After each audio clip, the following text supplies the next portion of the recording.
Hi everyone and welcome back to another layout update video. So getting straight on with it, this past couple of weeks I picked up a second Bachmann Standard Class 5, which is one of my all-time favourites, and I've always wanted a second one of these. So I managed to pick one up in green, and I got this from my local model shop, which is the Loco Shed in Manchester, which I'd absolutely recommend if anyone's in the area.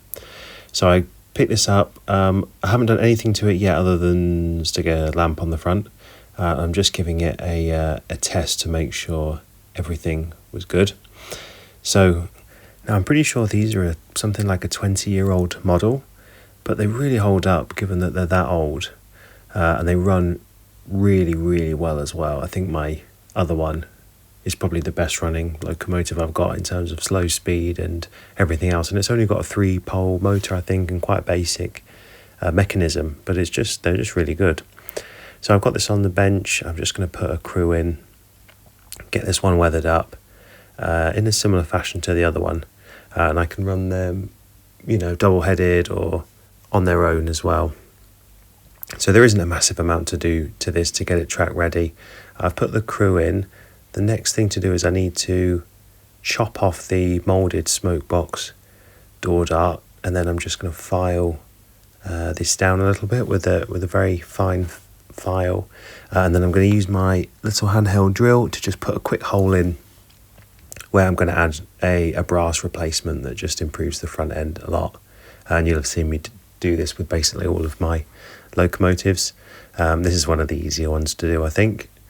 So I've managed to drill through the spoke box now, and then I'm just going to put the door dart straight in and just trim it down a little bit as well. And this means I can reposition it, and it just looks a bit better than the moulded one.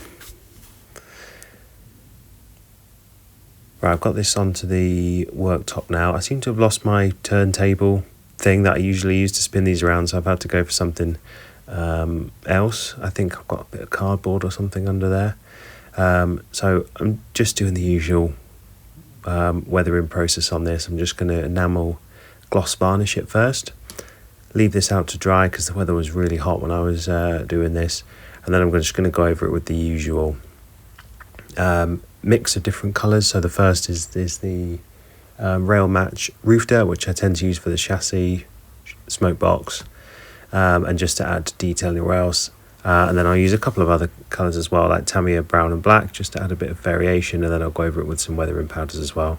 So I've shown all this before, so I won't dwell on it. But once I'd finished the weathering, I got this back up, stuck it on the rolling road, and gave it a good run in and a test. It wasn't quite as smooth as the other Standard 5 I've got, but after a bit of running it's smoothed out. Again, it's probably been sat in a box for 15 years, I think. It doesn't look like it's barely ever been run, even though it came out, well, I don't know, probably mid-2000s, I think. Probably about 2005, 2006, I think this one came out.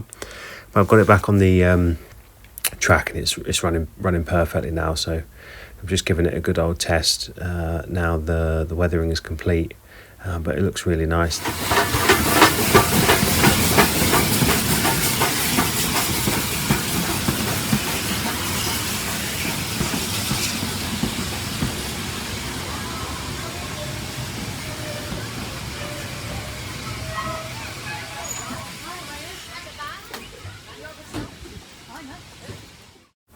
And there is the finished article as well. I've weathered that lamp on the front and stuck a bit of real coal in there as well. So yeah, pleased with this one. Now the next project is make a few tweaks to my other one. So I've got a really nice pair together. So that's the two of them together at the minute. I'm going to make a few changes to the other one. I've got a new tender for it and a few other bits and bobs. You can see it's missing the speedo cable because I accidentally broke that off, so part of that is to get a replacement as well. But yeah, they look really cool, double heading together. This layout isn't really big enough for stuff like double heading, but in a couple of years when I move again and have a much bigger mainline-esque layout, I'll they'll look much more suited.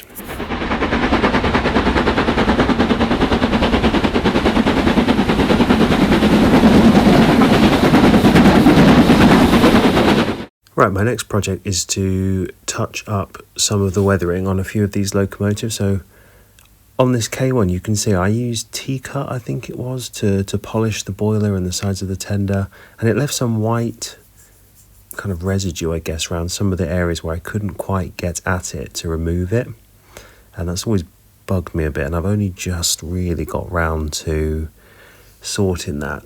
I tend to use the gloss varnish now rather than T-cut. The T-cut was more a way of me changing weathering or taking back weathering that I'd done in the early days when I was kind of learning and starting out. So I'm just going to go over this with the airbrush just to go over the top of it and cover it up really. And some of these locomotives could do with a bit of a refresh anyway. So I'm just keeping it simple, just using that one colour, just go over them all and just get them freshened up a bit.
So once this weathering had been touched up, I just added a quick bit of gold onto the return cranks. And at this point I had to pause these projects because I had a camping trip booked with my brother. And so we went to Wales and took a trip on the Vale of Rheidol railway as part of that. So I'll leave you with a few clips.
Yeah, so I would absolutely recommend visiting there if you're ever in the Cambrian Mountains. It's really cool. I think that Garrett was from South Africa, which is quite interesting.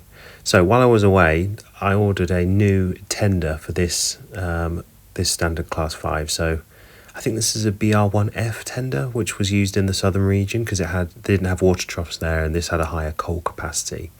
I also got a new speedo cable, which I'd snapped off. So I've added this back on. So the idea here is that on this one chassis, I can basically switch the body and tender over. So I need to, obviously 730/50 never carried that type of tender, but I'll renumber this second body shell I've got to one that did carry that type of tender, so I can switch basically between 730/50 and then one of the ones that carried that BR1F tender. So I basically got two locomotive, bodies and tender that I can just switch onto that chassis.